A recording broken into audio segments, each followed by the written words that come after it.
This is going to be the lecture over section 22.3.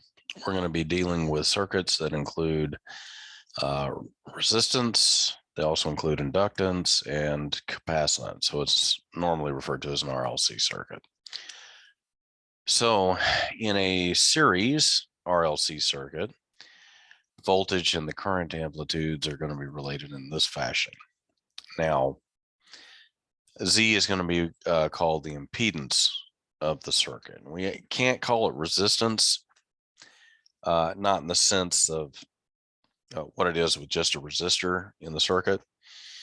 But what we're attempting to do is look at it from a general point of view when we consider not only resistance, but we also consider the inductance as well as the capacitance. When all of that is going on, what we're going to do is we're going to take all of that information and try to put it into one variable here, and we're going to call that Z. When we do that, this is the monstrosity that we end up with.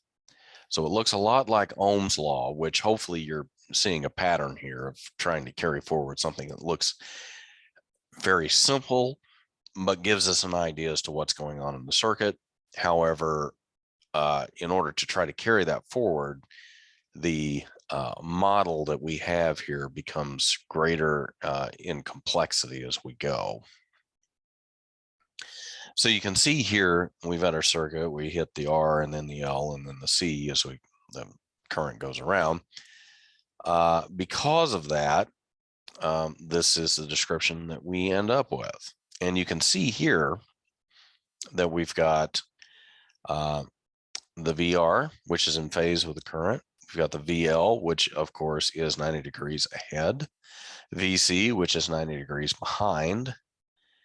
And then we can, and obviously you can look at VL minus VC here. And then you can see if we combine this vector with this one, and then we want to combine this vector with this one, this is the result that we end up with the way the vector looks all the way, just in general, considering all three factors. When we do that, we say that the current is being multiplied by some element Z. Now, how do we get to Z? The Z is what this is. Obviously, there's going to be some sort of phase angle here that's going to be different from what the current is. That phase angle here is going to be represented by this monstrosity. So this is a pictorial description of how we're trying to relate how the voltage and the current, what that relationship is over time. So let's go. Let's take a look here at the section.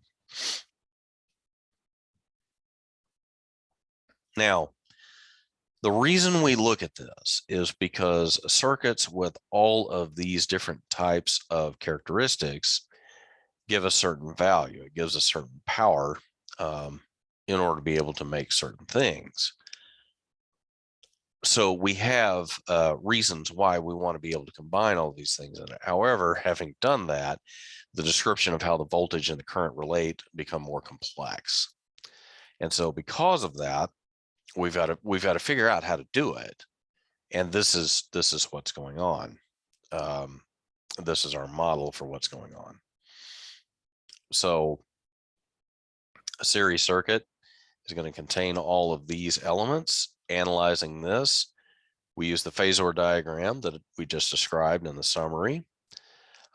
In the circuit, because of Kirchhoff's loop rule, the instantaneous total voltage across all three components is equal to the source voltage at that instant. We show that the phasor representing this total voltage is the vector sum of the phasors for the individual voltages, which we went through and we looked at.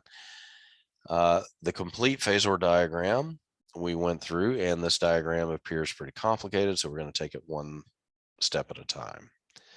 So again, this is the resistance. We know how it varies with the current. It's obviously the product of IR. We know how the capacitor, or let's start with the inductor. And we know that the inductor is going to lead the current by 90 degrees, and this is what that vector is going to be. The capacitor lags by 90 degrees. This is what this is going to be. If we were to subtract this vector from this vector, this is the length that we would come up with. And then if we want to combine this vector with this vector, this is what we end up with. Now, if x sub L is less than x sub C, then the source voltage phasor lags the current phasor. So in other words, x is less than 0.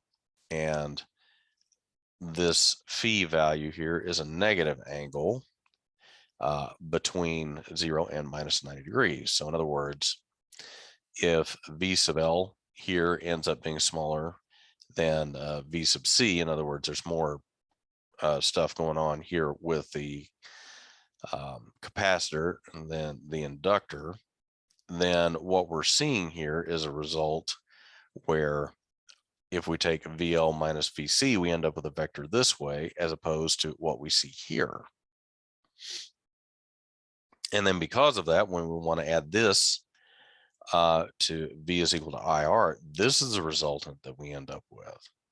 And what we're finding out is that rather than this leading by a certain amount of phase, it is actually lagging by a certain amount of phase.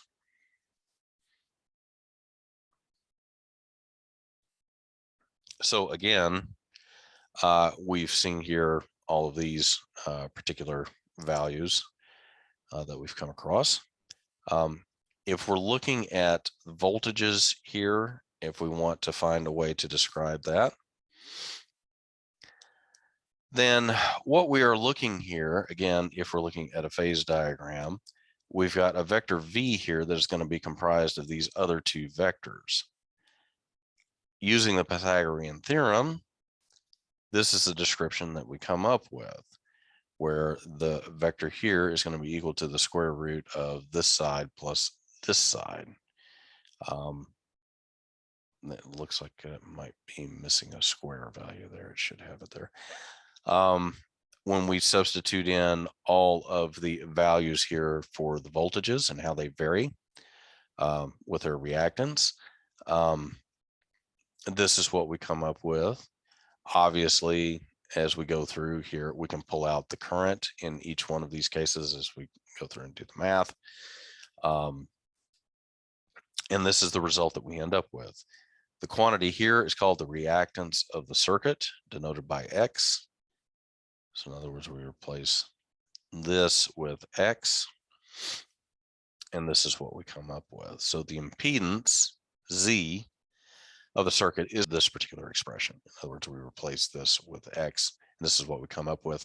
And then we're going to write V is equal to IZ. If we wanted to denote the impedance with the values here of the inductance and the capacitance, we can replace these values with what we know that they are.